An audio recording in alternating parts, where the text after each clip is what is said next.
to follow the money. That's what I always say. You always follow the money. Yeah. This is Follow the Money with Mitch Moss and Pauly Howard on VSiN.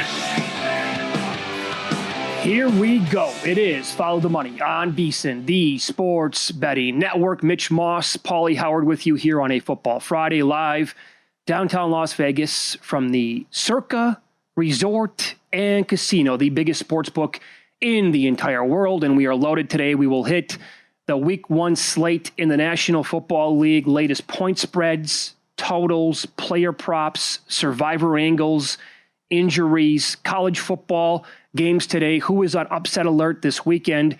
Chuck Edel on the program coming up in 30 minutes. He is the defending Circa Friday Night Football Invitational champion. He was 2-1 with us last week. He specializes in college totals. Both of his winners were on totals last week. Mike Somich, VSiN host, in an hour, his best bets for Week 1. And we will talk Chiefs, Chargers many times today throughout the show. And in 90 minutes, that's with Todd Lebo, who covers the Chiefs for Sports Radio 810 in Kansas City, Pauly. And that's where we are going to begin. We will get to what happened last night at the back end of win-lose in this hour. But on the screen right now, Chiefs holding steady as a 3-point favorite. I do see 3.5 out there as we speak. It looks like FanDuel has minus 118 on the 3.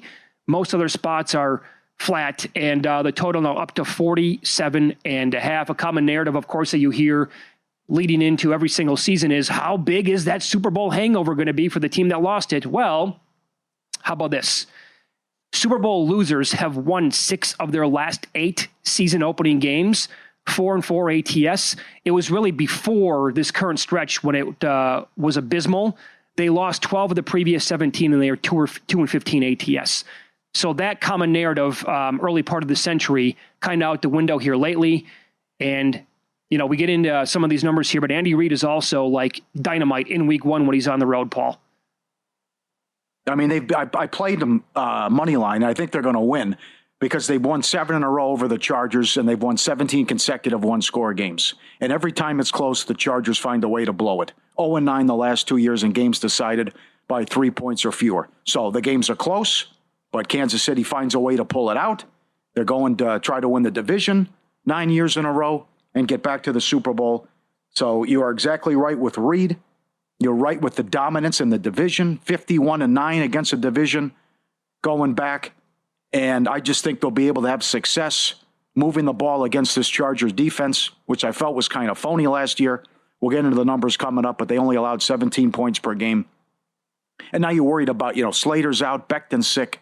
I think there's too much going on, and I think the Chiefs will come out of there victorious tonight and get the win and cover. Yeah, when you look at the scores from last year, both of them really low scoring, 19-17 the second time, 17-10 the first time around, and the total now beefed up here to 47.5. Kansas City ran the ball a lot in those games.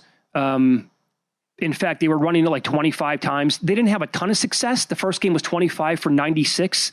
The second game combined overall, they ran it 26 times for 101 yards and 1 touchdown. The Chargers overall last year were an easy team to run the ball on, and that should, in theory, be the case this year based on their overall talent. And also, they did, I don't want to say that they went way over their skis with expectations last year, because their win total was either 8.5 or 9, and they won 11, but also they had the easiest schedule based on teams that they were playing in the entire league. It was super easy. Plus, they had a plus 12 turnover margin, which you figure probably will not repeat this year. Yeah. And more now on Andy Reid overall, when the spread is in this range. So with Kansas City and the Chiefs are between a 3-point dog and a 3-point favorite, which is what they are tonight. They are 50-24-1 ATS in those games. And how about this? In Week 1 on the road with Andy Reid as their head coach, this is neutral, but I'd still consider it like a road game for them. They are 6-0 ATS with Reid on the road in Week 1. I mean, this guy, the whole thing about his career has been he's like the best coach ever off a bye, and you always want to be looking at betting on his teams after a bye. That also factors into he has the entire offseason to prepare. Yeah. And so they come out in Week 1 and they just, they've been automatic pretty much in this spot. Here's what I was reading in the summer about Warren Sharp and Chargers defense. They played the 6th easiest schedule of offenses and the 6th easiest schedule of quarterbacks. So the numbers were phony and a little bit fugazi. Minshew benched, Young benched, Fields benched, Nix rookie, the Hayner-Rattler combo, Winston, Levis, May, O'Connell. Who beat them? Mahomes, Murray, Jackson, Mahomes again, Mayfield, lit them up. Burrow lit them up, but they won the game. So that's a 1-5 record against above-average quarterbacks. So again, I think just based on they always find a way to win. They've owned them in the last 7. The luck factor in the 17 consecutive one-score games. The fact what this defense did against good quarterbacks. And it's a great discussion, too, because I like them and you like them. This is a game that Herbert usually doesn't win. This guy is now 41-40. His career record as a quarterback. And I know he's had some bad coaches, but that's stench and stink. But what happened in the playoff loss to Houston when they were expected to win and 4 interceptions and a pick 6. He's got to play well in these big games, and when the spotlight's on, he's got to do well and move the ball here and get a big win and see if he can get a playoff win and take this organization to the next level. Yeah, I'm going to let this total breathe for a little longer. That's a good. I'm with you on that one. Because if it keeps going up and it touches like 48.5 or somehow like a 49, I'll be looking at playing the under. The last 6 times that these two teams have played, the under is 5-1 overall. And going to be like more, we saw last year with like the lack of explosiveness with Kansas City in the air. And again, like I talked about, the last 2 times that they played, meaning last year, they ran the ball more than 50 times combined in those 2 games. And Jim Harbaugh is a run-first coach for sure. I just think we're going to see potentially like maybe longer possessions. Again, the divisional familiarity between these two teams could come into exist, and more kind of like a grind-out type of game rather than like an aerial shootout here that I think the market is kind of expecting by bumping this total up. Well, you don't know about the field either. It was a mess last year, although it was a high-scoring game. But it's, if these guys are slipping out there on defense, I got to see how that works as well. And one respected group bet the over earlier in the week as well, was responsible for the move. And plus, it's been a ATM machine going back. Chiefs second half unders and fourth quarter unders going back the last couple of years too. The second half unders are 71%. Since 2023 for Kansas City. And by the way, Pauly, based on what you just said, there's nothing wrong with waiting to watch the game with your own eyes tonight. Yeah. To see if the field conditions are going to be a problem or if they have it corrected from a year ago. And you can maybe get involved with a total early if you see something like it's not going to be a problem, or, oh my God, here we go again. It's going to be the Eagles-Packers all over again. Have you done anything yet with Xavier Worthy's rushing prop? Yeah, over 3.5. You got over 3.5. Yes. That's a really moved up. Yeah. So they give him the ball at least once a game. I think he can get that done today. And let me know because I got a question for you. Okay. Because he had at least 1 rush in 14 out of 20 games last year. That includes the playoffs. I graded this at 4.5. 11 overs to that number last year. Against the Chargers, for what it's worth, he had 0 carries in 1 game and 1 carry for 5 yards in the other. Go ahead. What's your question? Okay. Well, no, Rice. So I think he's a big part of the offense. And they'll see some imagination and creativity. So what's going on with the Chargers tight end situation? So you look, and Disley's number 1 and Conklin's number 2. But Conklin's got higher props. Anytime touchdown, receptions, yards, all of it. Made a nice rapport last year with Disley. He did. And he was the bee's knees for a couple weeks. So now, even though he's listed ahead of him on the depth chart, the DraftKings and most of the numbers are saying Conklin is going to be the guy and not Disley here from a prop standpoint. Yeah, okay. Good observation. Because, I mean, honestly, like my head tells me the first guy to look at there would be Disley. He's very low. At a manageable number of 15.5. Yeah. Yeah, that's 2 catches, and he's going to go over that. But, again, like what are the projected snaps for him compared to Conklin in the game tonight? And, by the way, they could go double tight end, so both guys are going to get action here a lot in this game just based on the Chargers' injuries on the offensive line. Mm-hmm. Because they're probably going to need extra protection here for Herbert when they're going to be throwing the football. And I'm also, which leads me to their pick overall in the first round this past year, Omari and Hampton. Like, what does his usage look like? I was looking at rushing attempts for him tonight in the game. It's 11.5, but now it's getting a little juicy to the over. If you go back and look at attempts by the lead back for the Chargers last year, now there was a split early on between Dobbins and Edwards. Week 1, it was 11-10. Week 2, they controlled Carolina the entire time. It was 18-17.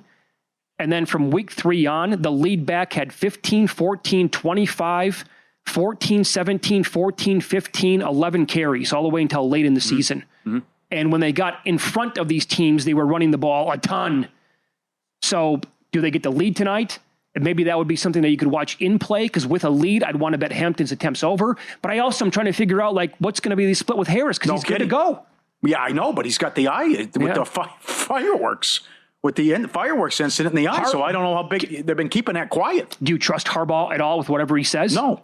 And plus, Becton's got the flu. That's another thing with the offensive line, yeah. Because I want to bet Hampton over 11.5, but I maybe that's again, look for something live, or you're better off waiting until you have a little bit more data here in the season to see how that backfield split's going to be. I'm right back on the kickers. Dicker over 1.5. Yep. Well, be careful over with the field on this, though, but if we have a good field, I think Dicker's automatic play here. Top 5 worst beat with Elliott from 58. Oh, how bad is that? That's a horrific beat. The fact that they even tried it. I know. He made one the whole year. We got Aubrey 53 in our back pocket. Sitting there the whole time. I was counting the money. Elliott from 58. Oh, it's unbelievable. Game had everything. NFL season underway.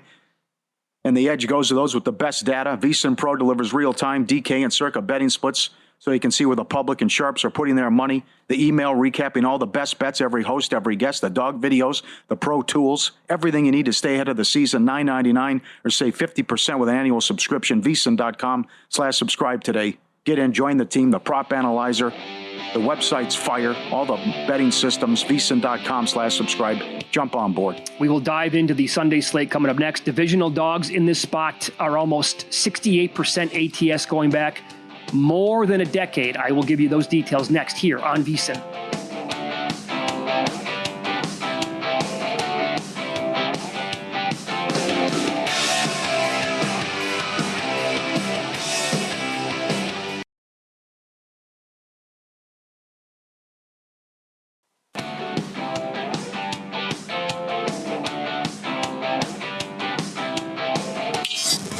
This is Follow the Money on VSiN. Good to have you on board. Thanks for watching today on YouTube TV, listening on Sirius XM channel 158, or on any of the fine terrestrial radio stations where you can find VSiN coast to coast. On to the games coming up on Sunday. Steelers are playing at the Jets on the screen right now. 2.5s out there on the Steelers still. 3s, various juice. Definitely shop around. Total ticking down, Pauly. I see some 38.5s out there, but I also see it as low as 37.5. And that, when you expect a grind out game, that can be in that key number kind of range.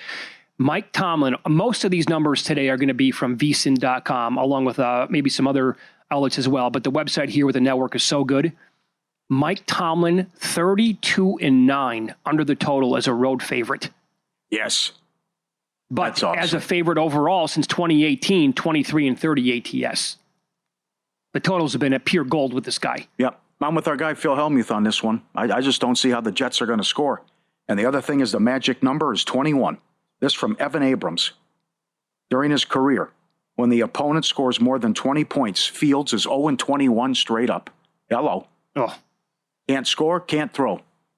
Fall behind early, forced to play catch-up, no good. 12-29 straight up, his career in the NFL. Should be some heat on Tomlin. Doesn't have a playoff win in 8 seasons. It's unacceptable. So I think Rodgers is going to have a good year. I think Metcalf is going to have a monster year. I love the acquisition of Smith. I want to see how that looks. So I don't want to, because I know he was a target monster and how good he was in Miami. But I love the tight ends. I think the running game will be fine. Can they protect Rodgers? But I just don't think there's anything that the Jets can do with the lack of a passing game. Horrible, terrible news now with Tucker out for the year as well. Oh, yeah. Big time. You lose an offensive lineman for the season. That just happened the other day. But I think I think they can get to 21 points, and then that's all she wrote. And I think the Steelers are going to come away with the W here to start. Rookie head coaches, not great covering spreads at home over the last decade. 45.9%. That's 146, 172, and 10 pushes overall. That is what Aaron Glenn is looking at here in this game. I did bet Caleb Johnson earlier in this week over 17.5 rushing yards based on the number. And I am considering Steelers in an ATS pick'em contest. Yeah. And one of my partners wants to use him in Survivor. We'll see how that conversation goes over the next 24 hours. Metcalf too low? 53.5? Well, I mean, the Jets do have a pretty good defense still. I'm not going to say it's elite. I was absolutely hoodwinked by all these outlets last year telling me how good the defense was going into the season. They're terrible. Best secondary, best linebackers, best front seven. I fell for it, and they were below average. Yeah. So, Bengals at the Browns. This one I find extremely intriguing. Now, how about this? Week 1 divisional home dogs since 2009. 18, 10, and 2 straight up. 24 and 6 ATS. Hello, plus 5.5. For what it's worth, the Bengals in this spot as a road favorite between 3 and 7 points since 2015 are 17 and 1 straight up in ATS. And Zach Taylor in this spot as a favorite between 3 and 7 points, 20 and 5 straight up, and ATS right around that same number. I can't get there with the Bengals, though. Oh, rare? No, I can't do it. There's no way. Yeah. You can? I think Flacco can have a big year, and he have a big game rather in this one. The other thing you got to consider is it's like the Colts. Cleveland's horrendous week 1. 3-23 and 1 straight up since 95. Oh, God. So now you bring in Golden, supposed to help out, fix this defense, which was so bad. You get up to the slow start. You couldn't win close games. Burrow with an all-time year. Chase with an all-time year. Still went 9-8 and couldn't get in there. But the fact that he has to give you pause, you're right. What goes on with Taylor, always with the slow starts. But I think finally playing the guys in the preseason will get them over the hump here. And most people think the Browns are either the worst team or the second worst team in the league. But first things first is can you at least have a average or just not a horrendous defense? And if he can slow down Flacco in this one. But I can't recommend the Browns, even though that's been so strong and everyone's been talking about it for 2 weeks, how great that's been with home dogs week 1 in the division. I'm 90% that I'm going to be on the Browns in an ATS contest out here. Okay, wow. Here's also another factor for this game to consider. Now, the Bengals, when you go back to last year, they allowed the most receptions to tight ends per game and the third most receiving yards. Well, What does that mean for Cleveland? David Njoku, when you go back and look, when he played with Joe Flacco in 2023, the first game, not much, 2 catches, 6 yards, okay? Not going to get the job done. After that, and this will include the playoff game against Houston when they got blown out, Njoku, 6 for 91, 2 touchdowns, 10 for 104 and a touchdown, 6 for 44 and a touchdown, 6 for 134 in the final game of the regular season, and in the playoff loss to Houston, 7 for 93. Now, it's a high number this week. It's upper 40s.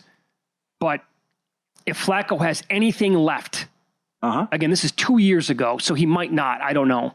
But if he has anything left, specifically against this really bad defense, don't you want to target Njoku like in player props? And I haven't seen anything for the rookie, but Harold Fannin as well. I would look Fannin, yeah. Yeah. I did not see books post him earlier. The other thing, too, Cleveland went under their team total 14 of the 17 games last year. So how bad that offense was. But get some Flacco fever, maybe a little magic. And what happened a couple years ago shocked everyone. So we'll see if they're able to do it here and at least keep it competitive and close. And it's an intriguing game. But again, everyone's been talking about the divisional dog numbers and how far you want to go back. But there's the 23 and 7 since 2010, and then the Mackinac numbers, which Mitch just talked about going back since 2009, the 80% run. Right. So those are home dogs. What about divisional road dogs? Well, then we're talking Giants and Commanders.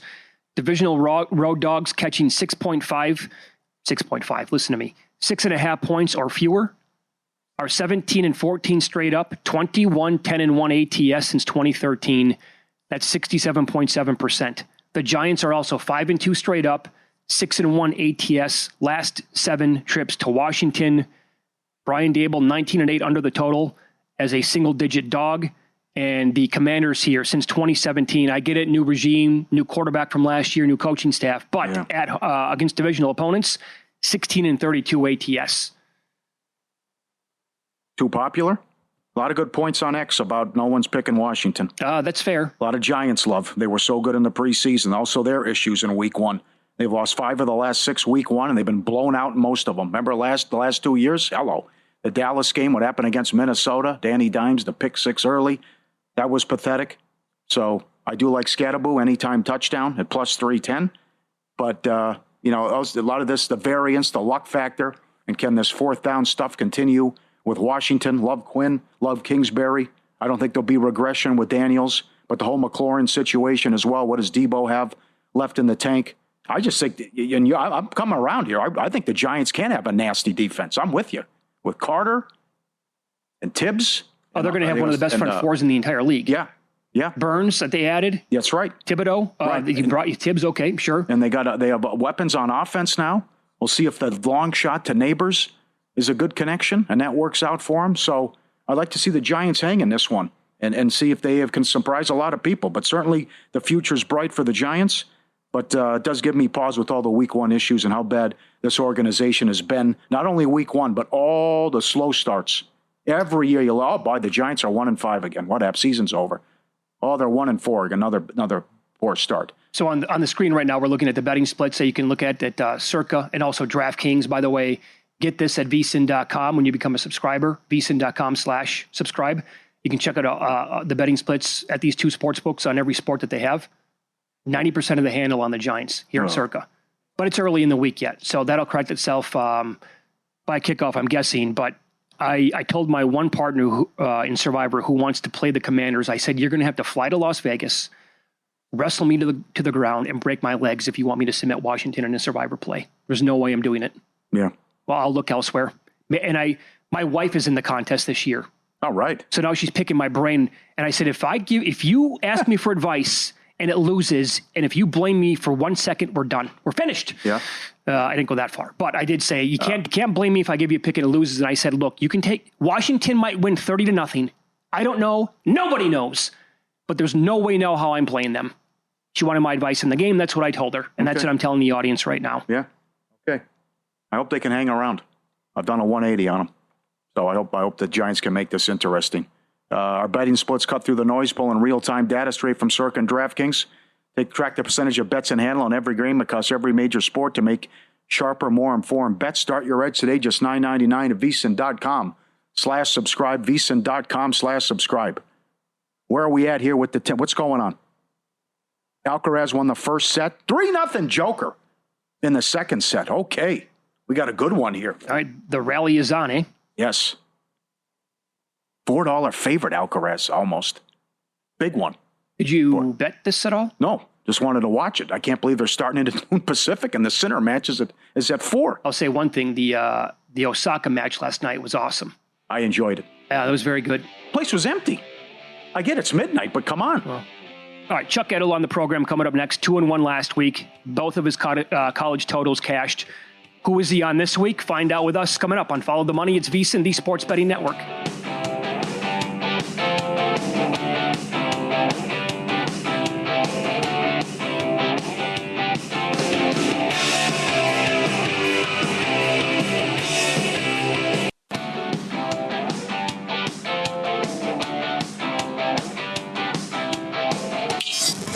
This is Follow the Money on VSiN. Coming up tonight after us, 7 o'clock Eastern, 4 o'clock out here on the West Coast. It is week one of the Circa Friday Football Invitational. Matt Humans and 25 handicappers go for Derek Stevens' money that he is putting up at the end of the year. And it's a fun contest, a lot of great action in it, a lot of great handicappers that you can trust throughout the year. None other than this guy. I mean, no more than this guy that we have on the program right now as professional sports bettor. Chuck Edel joins the program, and he is going to be on tonight following us at 7 o'clock Eastern, 4 o'clock Pacific for a full hour with Matt Humans right here on VSiN. Chuck, thanks for the time as always. How are you today? I'm doing great. Thanks for having me. 2-1 last week in this spot. 3 college games, obviously, as the NFL wasn't back quite yet. And 2-0 with your totals. Surprise, surprise. You love going at it with the college football totals. And what do you want to do this week? This is the noon kickoff on Fox tomorrow. So it's Iowa and Iowa State. Always a must-watch between these two teams. They know each other obviously exceedingly well. The total here on the screen, Chuck, between 42.5 and 43.5. What do you want to do with this game?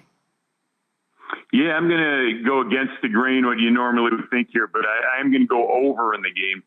This is a different type of Iowa team than we've been watching for a while now. They have they have a quarterback, and they haven't had a quarterback for a long time. I can't remember how long it's been, but they got Gronowski here at the quarterback. He played for South Dakota State, transferred over here. He won the championship with South Dakota State over there, and they're finally going to have some confidence in offense and throwing the ball. And they're going to play faster. They played last week. Now they beat Albany, but they ran 69 plays. It was against Albany, but they weren't rushing to play, and, they had a nice lead most of the whole game. They dominated the game. Last year, Iowa was one of the slowest teams in the country. So compared to that 69 plays they ran in that Albany game, they ran 58 plays a game they averaged last year.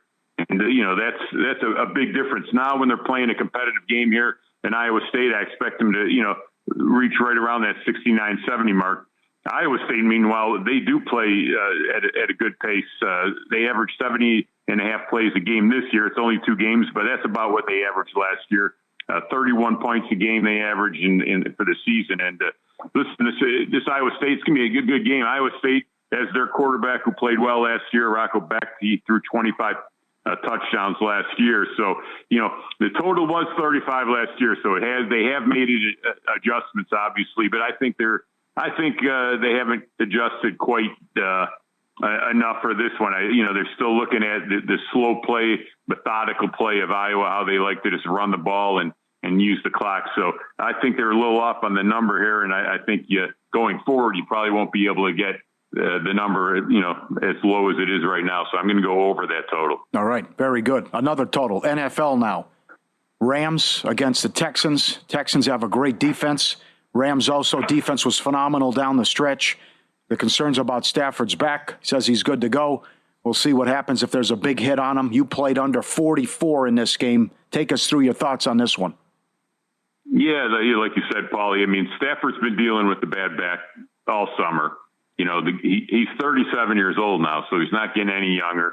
And obviously there's a lot of talk. He's got 2 good wide receivers with Nakua and Adams, and there's a lot of hype. And I think that also helped push the lineup a little bit.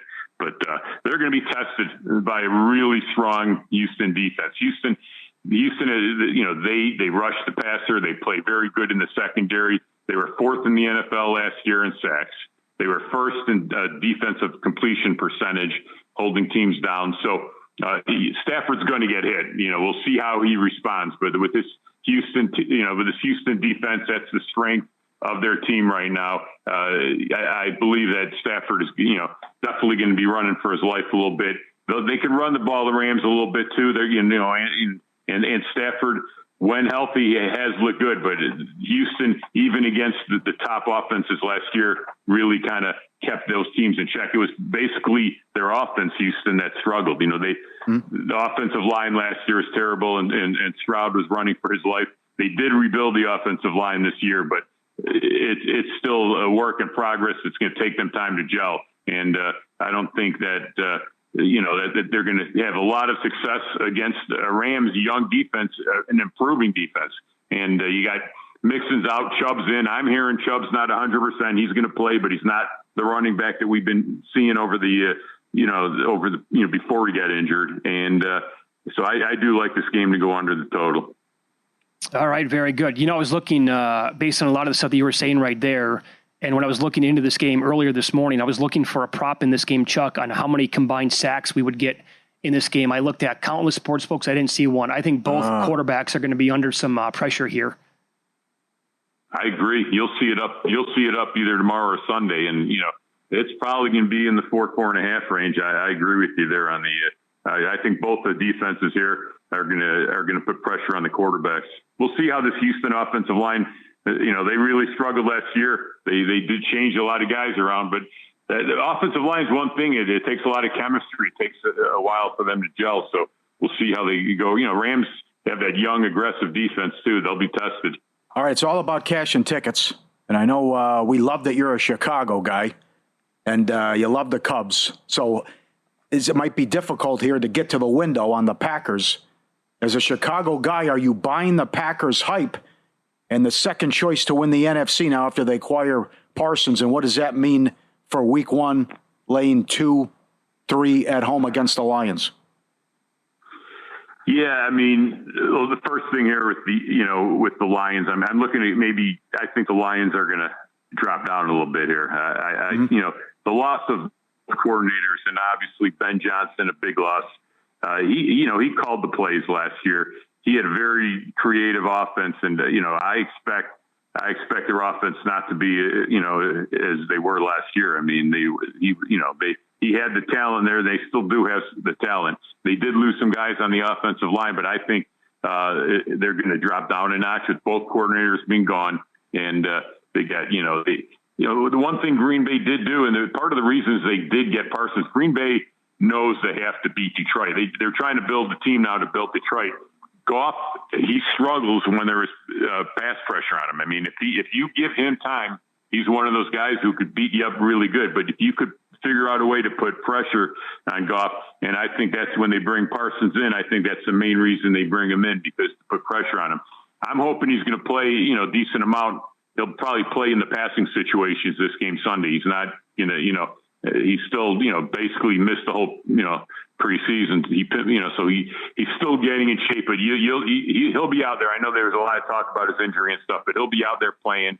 And I think that you will see here. I like the Green Bay. I love LaFleur as a coach. I think he's one of the more underrated coaches out there. I give a big coaching edge here to LaFleur, in the game, period. And Green Bay at home, I think that it looks like a solid 2 out there right now, and that's kind of what I laid. I was a little late to the dance, but I do like Green Bay in this one. Very strong. So when you're on tonight, 7 o'clock Eastern, 4 o'clock Pacific, can you tease the audience here how many college totals you're going to have for the contest?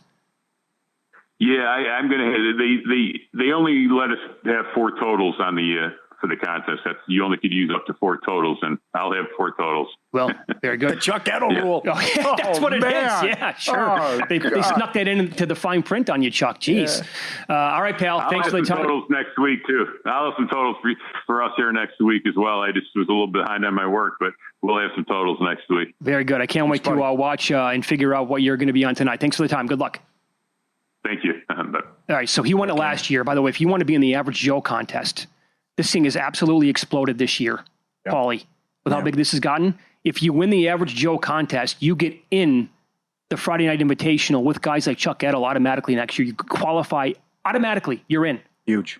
Go to vsin.com/Joe today. It's free to play, weekly and quarterly prizes.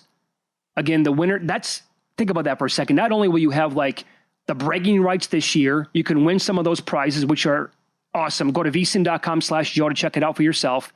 But then if you win it, you get to play in it. And by the way, Weston, guy in the cornfield, friend of the show, he was the first participant in it 2 years ago, right? When they said, maybe we should have an Average Joe in there. Weston got in, did really well. Guess how he backed it up last year? What was it, a top 5 finish out of Weston a year ago? So phenomenal stuff. And more than 3,000 again, way more than 3,000, but be in it. And if you're the best, that's going to be pound your chest time for as long as you're alive. These late games are so good. And the fact that Detroit has won 3 in a row in Lambeau and beat Green Bay 6 of the last 7. I mean, Sal Pal had that great point Wednesday. Packers were a playoff team. They went 1-5 inside the division. And both coaches have been great to start. Campbell, 11-3 ATS in September, and LaFleur, 15-3 ATS, first 3 games of the season.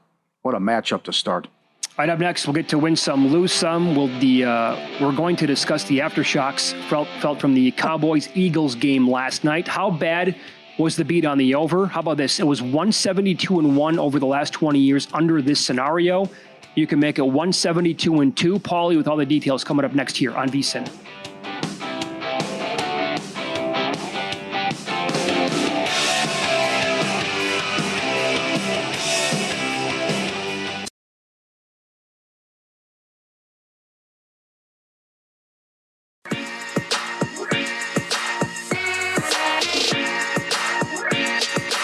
Win Some, Lose Some is sponsored by the Sharp Plays.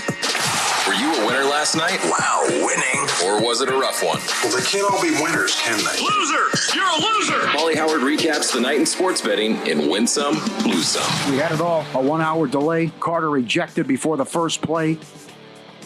Looked like the Cowboys were going to come back. Big tickets cash, too.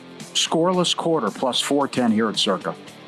Most rushing yards in the game. Hurts, 10-1. First touchdown, Williams, 13-1. 2 touchdowns, 15-1. Both teams to score in the first quarter, yes, plus 145. Eagles win between 1 and 7 points, plus 240. No touchdown passes in the game. Good job by Shelby, by the way, who runs the Fans of VSiN Facebook page. Nice bet on Williams at 15-1 to hit those 2 touchdowns. Yep, got it coming up. Eagles, Hurts no touchdown, 3-1. Dak no touchdowns, plus 320. Dak no interception, plus 140. 1 turnover in the game. Dak made an incredible tackle. It's probably a house call, scoop and score. Well, the big Sanders fumble. I think because of the deflections last night as well, he probably could have had like 3 INTs that were not his fault. Yeah. But I know you have the Lamb here too. Lamb could have had 200 yards last night. Absolutely. Dallas should have won that game. Easily could have won it. He had 3 drops. I like what Collinsworth said at the end. Tough catch, but catchable. Yeah, that was a very difficult catch. But the one where Dak hit him just in stride, it was such a... Yeah. I mean, they're in the red zone with a chance to win. Yeah. He drops it. Hurts 2 touchdowns, plus 320. And the Aces did it again. We loved the spot. We mentioned that briefly yesterday. They'd won 12 in a row. They were home dogs against the Lynx. The last loss was the worst home loss in the history of the WNBA. And I didn't see a price on this. Golden State clinched a playoff spot. I think that's the first expansion team in WNBA history to make it. But I didn't see a price on it. Subscribe, be part of the team. VSiN.com, our radio and podcast friends. You always want to see these tweets and videos at Pauly Does Vegas on Instagram. Send them in. We'll put you on. Here you go, Shelby. Great job. Won $4,000 on that. Williams 2 touchdowns. And the under 1.5 shorts touchdown cashes, no problem. Great job to cash that. Good job. Phil Hellmuth in studio yesterday. I couldn't believe this. We asked him, could he stick around for another segment? He goes, no, I have to catch a flight. 3:30. Wait, he got out of here at what, 2:55? 2:50? He got out of here? Well, he said right there he left at 2:43. So are you saying, like, what time did he actually get in the taxi at Circa? Yes. Probably about 2:50-ish, something like that, yeah. He made it to the airport in time. That's got to be, at that time of day, that's got to be a 25-minute trip. I thought for sure he was flying JSX or something. 100%. It's the Southwest. There he is. Great job, Poker Brad. Well done. And all the halibut talk yesterday, my cousin Mikey, I think we have a record here. 177, is it? It's a teenager who caught it. Yeah. The fish is, 1.5 times bigger than he is. Look at the size of that thing. That is well done. Oh, my God. Oh, man. What a thrill. How long does it take to reel that thing in? I mean, it took me 15. And when we were fishing and I caught that one, we were in, I believe, 300 feet of water. So you got to be out there like in, deep sea, basically. Yeah. So it's going to take, if that fish is 177 pounds, how much is the kid to his left? 140? Right. Maybe. It's going to take him, it's got to be at least close to a half an hour if he didn't get any help. Deep sea fishing, Paul, 177-pound halibut outweighs him, could be a world record. Thanks for Dan who sent it in. That is the best eating fish there is, in my opinion. Yeah, I love it. Randy McKay did it again. In town for the sign-ups, all the contest. He's in Grandissimo. He sits down before the Cowboys game. Dealt 4 to the Royal. $5 denomination. He gets it. $20,000. Okay, now, would you like the story on this? Sure. The brief background story on this? Sure. So I hung out here at Circa after our show last night to watch at least the first half of the game. I ran into him as soon as you text me. You're like, Randy did it again. 5 minutes later, I saw him walking down here. He's got a grin from ear to ear, obviously. And I said, you popped it again? Yeah. He goes, you want to know why? Wilbo here, Big Balls, would not allow him behind the fence here or the rope to sit and watch with Derek. Said there's no room. Can't have you. Oh, really? So he said, okay, whatever.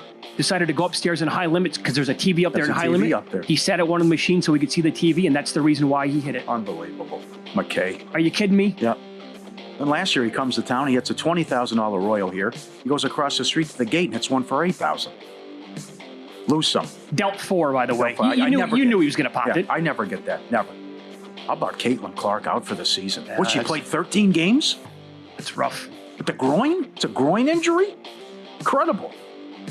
Oh, want to lose some video. I'm afraid of heights. I would never do this. Look at this ride. It's like medieval times. Like a dam / Lord of the Rings thing going on here? And it just spins you over and over and over again? Oh, I'd lose my lunch. I mean, Dad is no way. You couldn't pay me to go on that thing. See, I like rides quite a bit. That doesn't even look fun. How is that enjoyable? I know. Exactly. We were talking to Big Webb, and he was out here, and his girlfriend's daughter, they were going to bungee jump off the stratosphere. Again, I go, there's just no, come on. It's a hard pass. No way. Bad beats. Are you kidding me? The over 46 up to 48, whenever you got it. I mean, there wasn't a point scored after the delay. 3 points in the second half. It's the first time in 30 years that on the first 8 drives, there were points. And then the last 8 drives, no points scored. Uh-huh. And what's your big boy here? NFL games over the last 20 years with a total set at less than 50 that had 40-plus points in the first half were 172-1 to the over. Evan Abrams checking in. Yeah. Now 172-2. Needed 6 points in the second half. That's incredible. We were talking about this out here watching the game. Like, what did no punts pay in the first half? I doubt you could find that, but no punts for the game you absolutely could have found. And you were looking great at halftime. That's right. I think that we're getting up to like the 68 in play, 69 in play, I think, with that total. Longest field goal made in the game. The numbers we ran down yesterday. Again, Aubrey's the most accurate kicker in history from 50 plus. He gets 90% from 50 plus. 53, no problem. And then Elliott, who made 1 the whole year from 50 plus, he trots him out from 58, which I couldn't believe, and he nails it. I would have liked the information, though, before. We talked to the Eagles. It's a whole different guy. Completely different kicker now. The camp that he had. Well, either way. But still. But it doesn't matter. I'm still betting that at even money. I know. I just had to laugh that it was a loser. It's an automatic bet. I'd do it again tonight if they played again. Yeah. I mean, we got 53 banked, and we're sailing to a winner. They trot him out there for a 58-yarder. Can't believe it. Boom. Pirates, Dodgers under 7. 5-0 in the ninth. Bullpen blows it. They won the game, but 5-3 final with Pittsburgh sweeping the Dodgers. Before the line moves, sharp plays already there. They don't just follow the market, they help move it. You're not going to outsmart or outmuscle billion-dollar books of full-time sharps on your own. With the sharp plays, you don't have to. Powered by advanced AI and plugged into trusted insider sources. Sharp Plays delivers the edge serious bettors use every day. Free reports, real-time alerts, market-moving insights sent straight to your inbox or X feed. Jeff and the crew been at it since 2011. Documented results, public logs, transparent receipts. SharpPlays.com, trusted by pros, watched by the books. Visit SharpPlays.com and stay ahead of the line. Did you happen to listen to Dak Prescott after the game? I was watching it live. So was I. And immediately, I mean, look, never BS a BSer. Yes, right. Just my antenna went up immediately like, dude, you played a great game.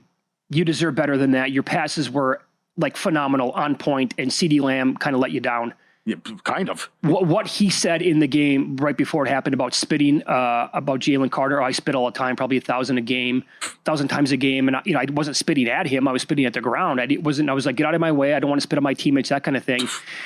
When they zoomed in and had that second look of when he spit and he goes over his like teammates in between their shoulders and he like that at him. And then he gives him like that look, that cocky look. But you didn't do it on purpose. You weren't trying to like antagonize him. And they got the second spitter. That's it. Yeah. Go. Now, Jalen Carter, what's he doing near the huddle? You could obviously blame him. But so then he retaliates. Prescott's like, did you see that? Come on, you got to do something. Well, right in front of the ref, and that's, yeah. You might get suspended. But I agree. Can you imagine if he misses the first 2 games of the year? Happen. It could happen. But the other thing is something has to happen to Dak, too. Of course it does. It's like, his explanation afterwards was just ridiculous.